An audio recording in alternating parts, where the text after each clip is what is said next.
Hey, what's up guys? In this video I'm going to explain how to, through boxing, get stronger, faster, and more accurate punches, okay?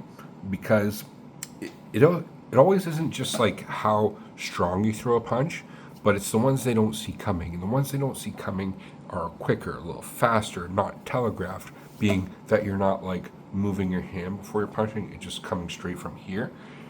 And I'm going to give you a few ways on how to get faster punches specifically, but as well stronger, quicker, snappier punches, okay?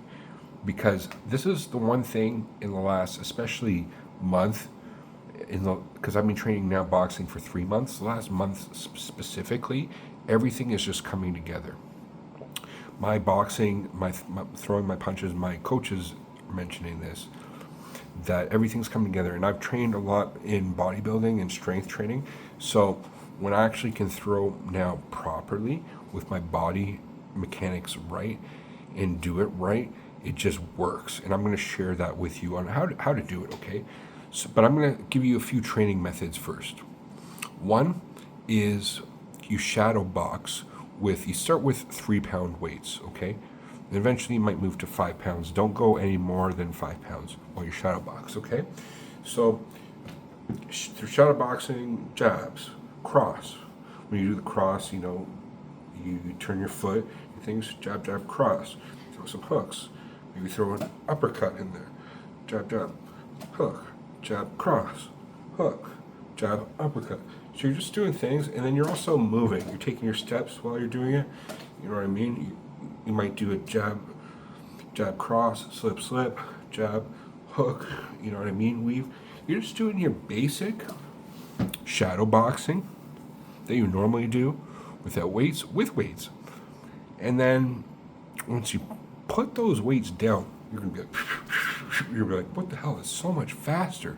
It's like, the difference between when you jump on a trampoline and you get off the trampoline, it feels like you're way more heavier, you know what I mean? But it's the opposite with punching, because now you're doing something heavier and you're going lighter, right? It's just, you become that much more snappier. So that's a good thing to do at the beginning of the training. Second thing I do is go to the combo bag. If you don't know what a combo bag is, look it up, but it's got, if you look head on, there's like, that's the face, there's body there, and then there's sides. So what I do normally is move to the right side of it. So I'm looking at it from the side. So I'm like parallel with the wall to the side, okay? So this is my lead hand, and I'm gonna throw, so she's like, lead hook to the body, lead hook to the body, lead hook to the body, uppercut, uppercut, lead hook to the body. Then I'll start maybe doing straight to lead hook to the body or something, right? But, so you're snapping. So what you're doing is, with these hooks, you're just like punching a hole through the, like you're just punching a hole and then coming back to the position. Right? Quickness. Boom. Near your, since it's your lead hand, your lead leg turns into it. Boom. Boom. Now I'm doing this with the timer, okay? The buzzer, that's 3-minute rounds.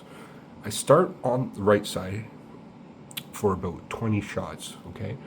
Then I move to the left side, so now the wall's on this side, and I'm throwing my right hand body shots, right hand lead hook to the face, jab, jab, boom, jab, jab, uppercut, jab, boom. And this is just non-stop, okay? Once I do that for like 20 hits, then I go dead on, and I might be like hitting like 1-2s like this, and all of a sudden, boom, boom, boom, boom. And I do that, and then I'll go back to the right side. I'll go back. So I just keep switching on the combo bag, and then it'll go beep. Okay, 3 minutes done. Take that. Take a little break. Drink a sip of water. Okay, green light comes on again. Back to the same thing. Do that 3 times. After that, I'm a bit fatigued. So I go to the double end bag, which is the one where there's, it's like a sphere. One goes to the ceiling, one goes to the floor. What I work on is jab, it goes back, and it comes jab again, and then it comes back to cross, and then it comes back and forth twice. And with those twice, you do a slip, slip, boom, boom. So it's like this, bang, bang, boom, bang, bang, boom, bang, bang, boom, bang, bang, boom. If you can get that rhythm down, now you can change up. I recommend that 1-1-2. Now you can change up the slips. You can go one way to another, or this way to this way, or slip, slip, or slip, slip, or slip, duck. So boom, boom, duck.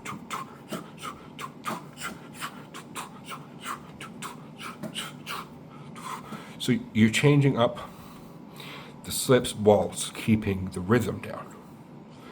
It's all about the rhythm. The 1-1-2, slip, slip, whatever, okay? I do that for 3 rounds. Now, just work on that. There's other drills you can do, but working on the 1-1-2 and then slip to the back to 1-2, boom, type thing, okay? Then take a little bit of a break, a minute or two. Go to the heavy bag. With heavy bag, what we're going to work on here is jabs and crosses, primarily, without telegraphing. So you just be moving your head like you're in an actual boxing match, like you're actually sparring, and without warning, just hit a fucking cross, without warning, and pin a cross again. This time maybe jab, jab. Maybe it'll be a little bit quicker. Sometimes jab. And you think you're going to do it again, but then you delay it and hit another one, right? So it's the key here is not to telegraph and finding that off rhythm, okay? But then once you hit, you strike like fucking lightning, specifically the cross. Now do that for 3 rounds at 3 minutes.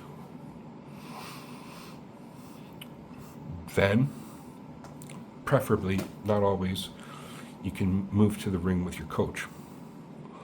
So now you've established quickness through the shadow boxing with weights.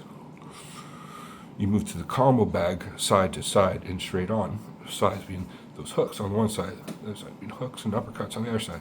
Hit that on, boom, boom, boom, boom, boom, boom, boom, right? That's very tiring. Double end bag. 1-1-2, slip, slip, 1-1-2, slip, slip type thing. Then to the heavy bag. Then to your coach. By that time, it's good to do either some type of pad work or actual sparring. You're going to be a bit fatigued, but with your coach, if you're sparring and, they're not throwing hardcore down with you, that's a very good time to then put that all into practice. And your punches will be off-timed, in rhythm. You can get the rhythm down, but as well find the off rhythm and not telegraphing it and throwing it like a motherfucker, right? The ones, like, imagine getting a straight without expecting it, boom, and it just shows up in your face. That's the type of thing in boxing you need to do. And then after you throw, moving your head specifically. Keeping the head moving target in between throwing punches. And then footwork as well is the other thing, which obviously I didn't mention in this video because this video is not about footwork. It's about speed and power and punches, okay? Now, the last things I should mention is like what I did today, which was more of a CrossFit routine. And because I have a hip pathology where I'm unable to do a lot of like anything that has to do with squatting or crouching, I was unable to do a lot of the exercises today, but I specifically focused on all upper body shit, okay? And a lot of push-ups, a lot of bag work, taking weights and just going like this for like a minute. Just do that for a minute with like even just a bar, okay? I took a medicine ball, and there's a wall on this side, and I pointed like 90 degrees to the wall. I was throwing the medicine ball, like doing hooks, essentially, against the wall, and then I would go to the other side for 10 rounds, for 10 hits, the other way, and I switch back and forth. I did pull-ups today, I did curls, I did a lot of shit, right? And that type of shit will then add to the strength and speed of your fucking punches, and not just right off the bat. Like imagine a few rounds into your match, and still being able to fire off fucking punches like that. That's kind of the goal, right? In boxing. So, what do you guys think about that? Anything that any other exercises that you would recommend? I think shadow boxing with weights, especially when you move up to 5 pounds, and doing that for 3 minutes, 3 minute rounds of shadow boxing, of just nothing but punching with weights in your hand, and they look like the little weights that like an 80-year-old lady would use, right? The little fucking 3-pounders. Like, who'd use a 3-pound weight, right? I got weights here that are like 30 pounds, right? Obviously, I'm not going to be using that for boxing yet, but adding that extra 3 pounds and then just shadow boxing, like you're throwing your hooks, you're throwing everything for 3 minutes, it gets tiring. Your shoulders gets really sore, and you develop the muscles that will be the ones used for actually throwing hard ones. I don't know if you've seen some like professional guys training shadow boxing. They're so fast and so powerful. Any one of those punches that connect would fuck you up, right? And it's like they're just like firing them off like a fucking machine gun. Okay, if you watch Mike Tyson, and especially, I watched one today in his earlier days. He was like 15 years old. It was him versus Component, and they were both shadow boxing side by side. Mike Tyson was like, the guy beside him was like, like the level of quickness and power. That's what's gonna make you a good boxer in the end. And that's what I'm learning now, and that's what I'm developing. Like, I'm getting a lot of great feedback from my coaches and my friends I'm training with on it. Like, my background is obviously weight training. I got a bit of that. So I'm using that, honing in like on actually being able to throw hard ones and fast and endurance, getting my cardiovascular a lot better as well. But also building those anterior delts more, which I don't like. I do with bench press and like maybe some exercises, but to be honest, I don't really target those so much. So this is actually targeting those delts, which will actually make me look better. I'll get like a better roundness here through boxing. I don't think was getting ideally through bodybuilding. So I'm not necessarily doing like front raises and things like that. I still got bench press and pecs, like pec press and things. So actually throwing punches with weights and things, or just throwing punches in general, hitting a bag for like 3 minutes, doing 3-minute rounds of that. Wow, it's really good, great exercise, and sweating out lots of water weight, sweating out lots of weight is very good as well. Okay? Every time I leave the gym, I'm soaked. My own sweat. So I'll leave it there, guys. I like to keep these videos around 13 minutes or so, 15 minutes. So let me know on what your thoughts are on this video, and anything else. If maybe you have some experience in boxing, or you want to get into boxing. If you have any questions or comments, anything, let me know. Leave in the comment section below. Okay, guys. Thanks for watching, guys. Peace.